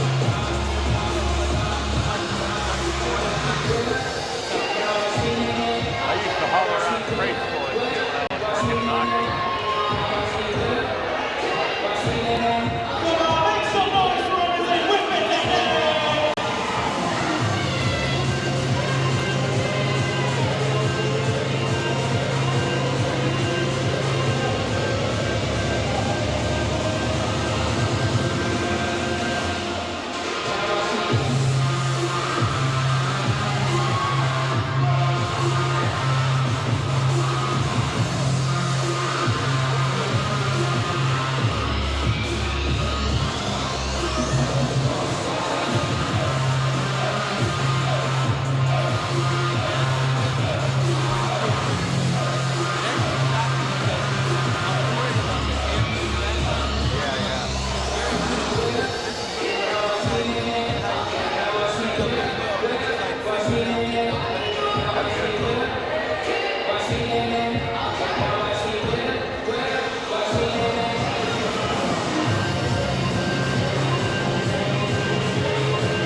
Come on, make some more noise for the 7-1 Sixers kids. Come on.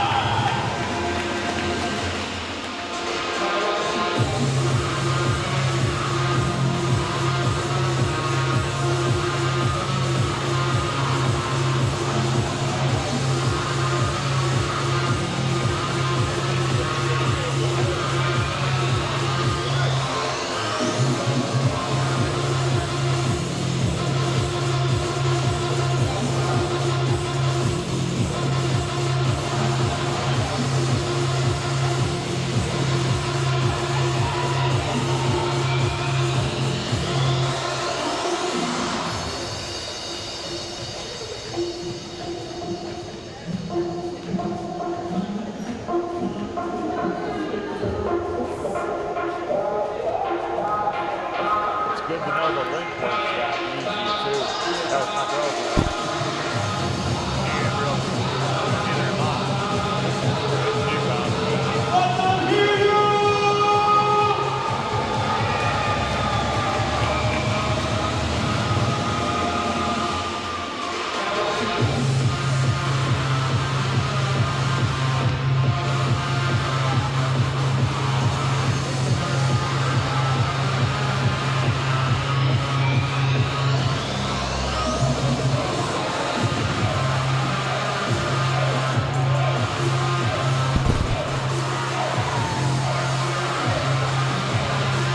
Longest timeout ever.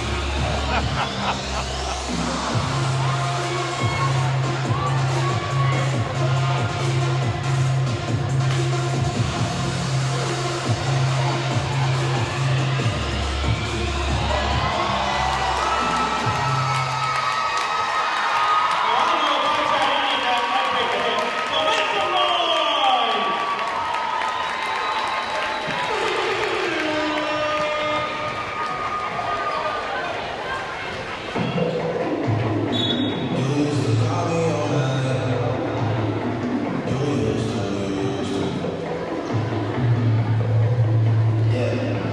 Well, one thing's for sure, they know how to entertain the fans. Absolutely, that was very entertaining. Those little kids did a great job. Got the cheerleaders, the dance team, the street team, the mascot, and then you and me. Somebody's got to drag down the average. I know I can't be on the floor whipping and nay-naying and all that stuff. I don't know about you. No. I'm not even allowed to dance in my own house. We don't want to talk about that. Defense. Rock City in red. They are the visitors in this opening game of the tournament.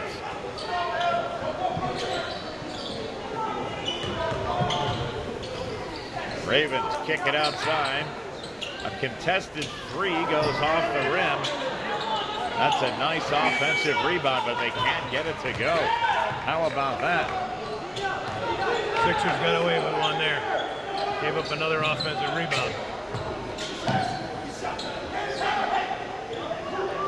Is that sheer desire when you're under the hoop? A lot of times, absolutely. That's all it is. Oh, nice pass. Nice pass by Jones. Down low. You go inside, you get a foul.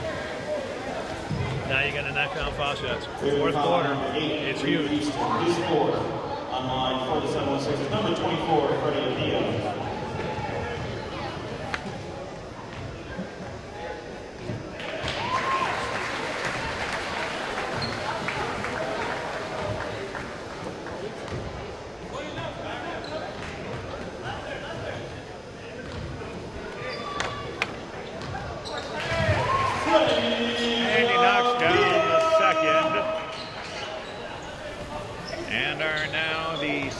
Sixers over the 80-point plateau. They put down 81. Another and yet another offensive rebound from Rock City. Can't give up 3 offensive rebounds and expect one of them not to go in. 7-1 Sixers. 7-1 Sixers. 7-1 Sixers. A 1-point game. Buffalo in the lead. They've got the ball, driving the net and drawing the foul. They were hoping a 2+1. They don't get the basket to drop, but they will get the 2-shot ball. Another nice job by A.J. Roberts penetrating into the lane and kicking out the Rivers. Faked the jump shot, took it to the hole, got fouled. Now he's going to sit and make a couple of foul shots. Rivers will not convert on his first. Number 21, Marcus Hall.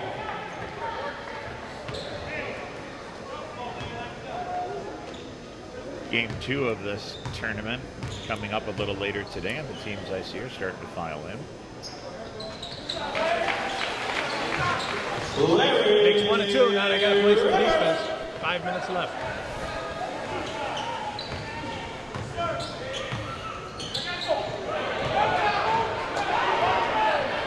Odd man rush. They missed the first one. They get the rebound. No shot. But they will draw the foul again. A 2-shot foul. Number 10, Charles Mikos, his third. 7-1 ball. Gotta make Number layups. 7, Devin Dawson. Number 4, Ravens. Number 5, John Ivey. And number 7, Monroe Majak. These rosters are close. Yeah, real close. Some of the names are right.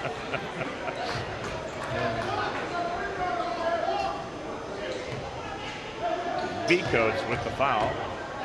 6'1" guard for Rock City.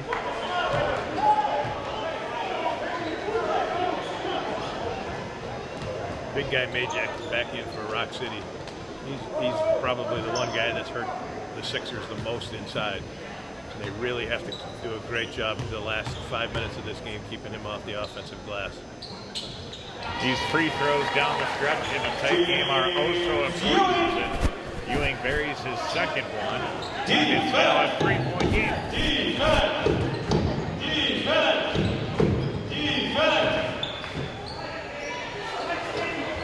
Oh boy, there's the answer. And now we've got a tie game. 7-1 Sixers. 7. Rock City hasn't taken many threes. 7-1 Sixers. The threes they have taken, they've done a nice job knocking a lot of them down.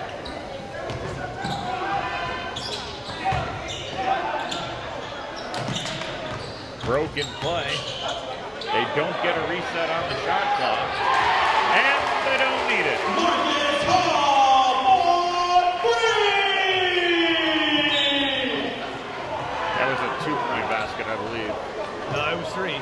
But it all came off of an offensive rebound by Devin Dawson. Kicked it back out, and they wound up passing it around, getting it out to Marcus Hall for a 3.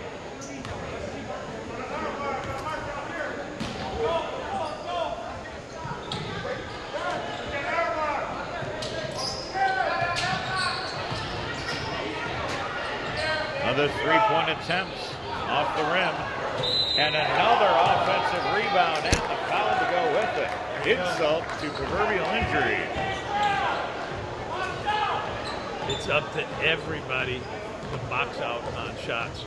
And it's always the one guy that doesn't box out. His man is the one that's going to get the offensive rebound and the putback. In this case, they compounded it by fouling. He's got a chance for a three-point play. Emmanuel Reeves at the free throw line, the 6'5" forward. Misses the first, it was a 1-1. So we won't get a look at the second, and Buffalo pushes the ball up the court. Another three off the mark. Athletic play to keep it in, but they turn it over in the process. And again, down the court comes Reeves. Pass underneath, turnover. And the putback back in. Roberts continued with the play and wound up getting the offensive rebound. A.J. Roberts has had a big opening day for the Buffalo 716ers. The 6'5" guard out of Union University, wearing number 10. We know that number's correct, right? Absolutely. He's done a nice job this whole game. Another nice pass. Underneath again. Boy, Rock City needs a timeout, don't they? And you're absolutely right. They'll take it. Sure you don't want to coach this We'd like to thank everybody who purchased Under 3 minutes to go, 2:53 left in the fourth. Can the 716ers hang on? Stay here to find out. Buffalo leading Rock City by 5. Come on over to the timekeeper's bench. You will receive your prize. The winning ticket number again, 305555. You have just won $47. Congratulations.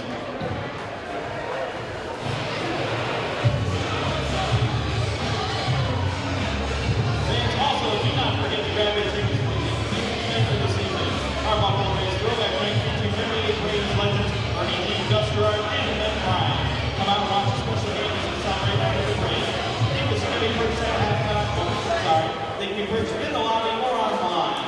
Also, do not forget about the championship game tomorrow. You can also get those tickets in the lobby or online as well. www.buffalo716ers.net. They're not playing a consolation game tomorrow? You don't think? Is that what you said? No, I don't think so. She's banking on winning this game. And we're working it tomorrow.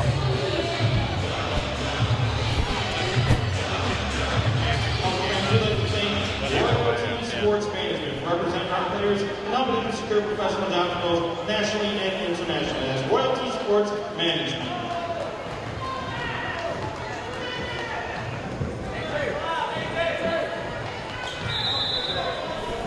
It's been a seesaw battle since the start, and one way or another, we're poised for a fantastic finish. A 5-point game under 3 minutes to go. Rock City from Rochester in red. They can't get that one to fall in the 716ers. Push it up court. Boy, they run that high-paced offense. We've talked about it since the opening tip-off. Defense. I think they rushed a shot there that they didn't need to take. Could have brought it back out. Another offensive rebound that turns into 2 points.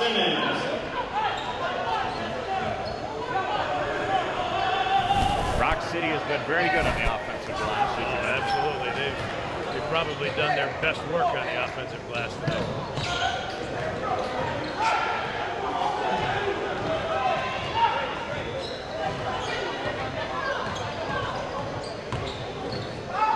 Driving the lane, shot up underneath, won't get it to go, but he does draw the foul. Buffalo's got to be very careful in their shot selection down the stretch here. Every trip down the floor has got to mean something. Yeah, they cleared the floor for Devin Dawson that time and tried to run a little high pick and roll with him and James Ewing. They got the switch, and Devin took to the basket, got the foul, picked up the foul on Majak. Now he's got to make foul shots.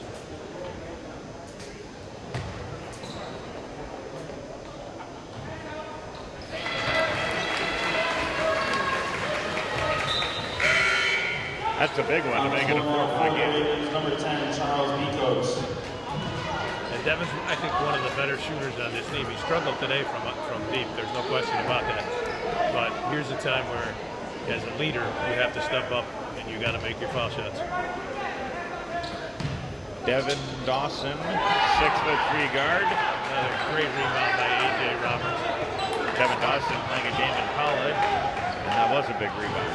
7-1 Sixers. 7-1 Sixers. I miss Coach Sylvester over at Damon College. 7-1 Sixers. Boy, he was there for a long time, wasn't he? was. He's at Villa Maria now, trying to run a new program. And I knew he couldn't stay out of the game long. There's the basket and the foul. And that'll be a possibility at a 3-point play in a 2-point game. Number 50, James Ewing, his 5th. Don Silvestri, successor over at Damon College, a very good friend and colleague. Mike McDonald, who spent many years coaching Canisius College, most recently Medai. Well, they're very fine coach, no question about it. There are a lot of them at all levels here in Western New York. Yeah, we're very lucky, no question. Dave Stoll, the coach, the girls basketball coach over at Damon. I believe he's a class of 86 guy from St. Francis. I'm 85, so I know We won't hold that against him. All right, we're down to our final 1 minute and 26 seconds in a 2-point game. The 7-1 Sixers moving up the floor. Spreading it out, they're giving it to A.J. Roberts this time. I think this is the right play. 7-1 Sixers. He's had the most success. 7-1 Sixers. 5 seconds left on the shot clock. They got to do something here. They'll put it up from 3. Off the rim, they get the rebound, and they get a new shot clock. Timeout taken by the 7-1 Boy, Sixers. for lack of a better way to put it, that is the nondescript play of the game. They get a 3-point shot clock with only 1 second left on the shot clock. They don't make the basket, but they hit the rim, get the rebound, and get a new shot clock with only 54 seconds left. Yeah, they were very fortunate, but again, it comes down to basic and doing the right things, playing basic basketball. Rochester didn't box anybody out. They, part of the reason why the Sixers had the floor spread was because it makes it very difficult to do that. And then on a 3 and a long rebound, the Sixers got a break and it bounced long and right into James Ewing's hand. He got it back out to the top and they can run some clock. And when you've got the lead, that's huge.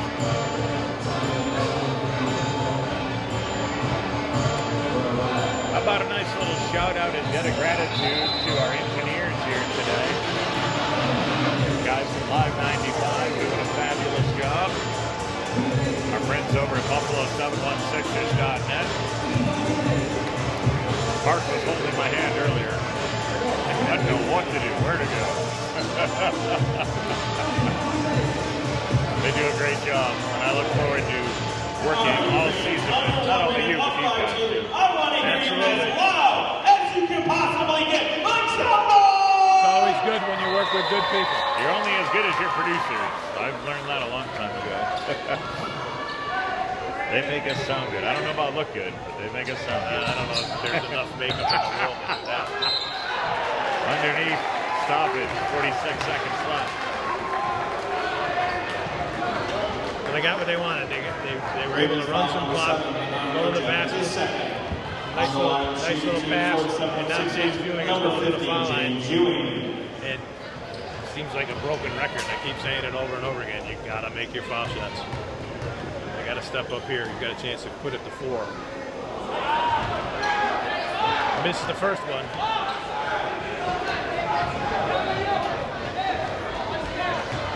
Either way, it's a one-possession game. There's the basket that gives them a little breathing room. A 3-point lead now for Buffalo. 92-89, 40 seconds to go. Here in the fourth quarter, Rock City and Red from Rochester. They've got the ball looking to tie this thing up. Oh boy, he dribbled out of bounds.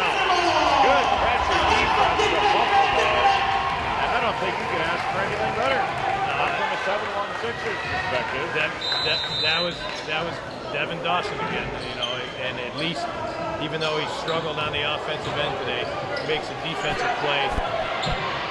Oh boy, they were looking for the and one. Well, Rochester had to come up and put some pressure on it. They did, but the Sixers found the man alone down the floor. He just wasn't able to finish because he got fouled. Ravens foul number 10. Almost an and one. Right now, I think Coach Royal would take the number 24, shots Freddie and Dia. take the 5-point lead.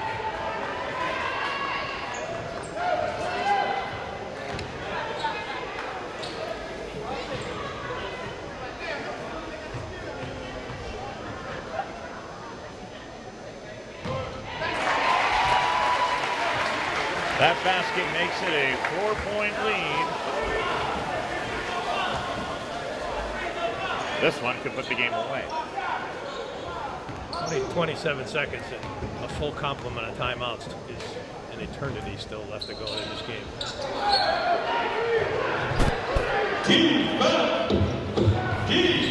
Rock City pushing it up. Offensive foul. Wow. That's a good call. Did you see that as a charge? Yes, I did. James Ewing was down there again, Ravens foul number 10. landed in the lane, and the guy was out of control going to the basket. I really think that was a good call. Offensive foul.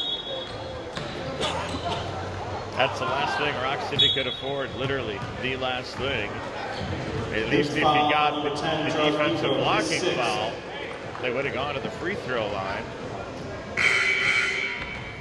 That just changed the whole complexion of this final 27 seconds. Charles Picote has fouled out of the game. On the floor now for the Ravens, number 1, Emmanuel Reeves. Shooting 1-on-1. Sorry, shooting for the 7-1-6, number 21, Marcus Hall. Marcus Hall, the 6'4" guard from Robert Morris. Just outside of Pittsburgh.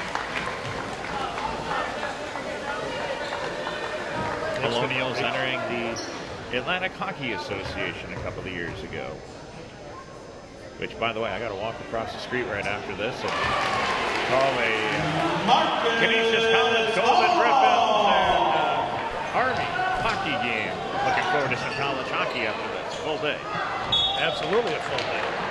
Last time by the 7-1-6ers, Ravens ball.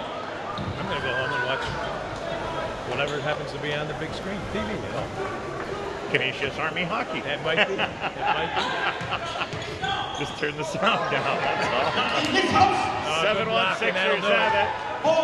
And here we go. 4 seconds left in a class act there tonight. And the Buffalo 7-1 Sixers weather an early third-quarter storm. At the half, Buffalo had a 2-point lead, but a 10-0 run gave Rochester not only an 8-point lead, but a lot of momentum too. And the 7-1 Sixers just kept gnawing their way back into it.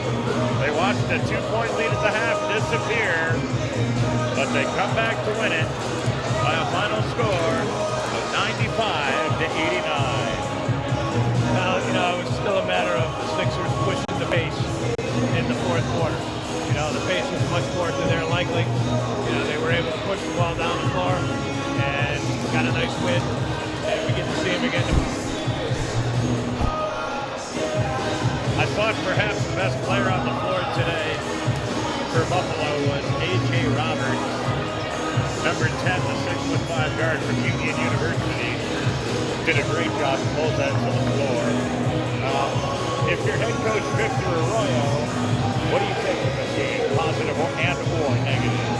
I think you realize exactly the kind of game that you will play well at and how exactly they have to go about attacking each game. I think they have to, you know, use their athleticism and try to create a situation where they're playing and using the full 94 feet and pushing the base and going as quickly as they can. I think they struggled in the half court defensively, gave up way too many offensive rebounds, and they can eliminate that by playing stronger defense away from the basket and then pushing the pace and trying to create turnovers and running down the floor.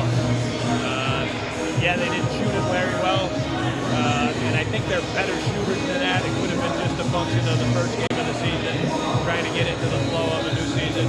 We'll have to wait and see. But, you know, that's going to be the way that they're going to be able to succeed in this league, I think, this year. I agree with you. They didn't shoot it very well, but they put up 95 points. Not enough for a big win over the Rock City Ravens here today. Congratulations to head coach Victor Arroyo, team owner and general manager Tawan Slough, and the entire staff that has worked so hard to bring you this Premier Basketball League between Buffalo and Rock City, where the 7-1-6ers hold off the Ravens 95-89.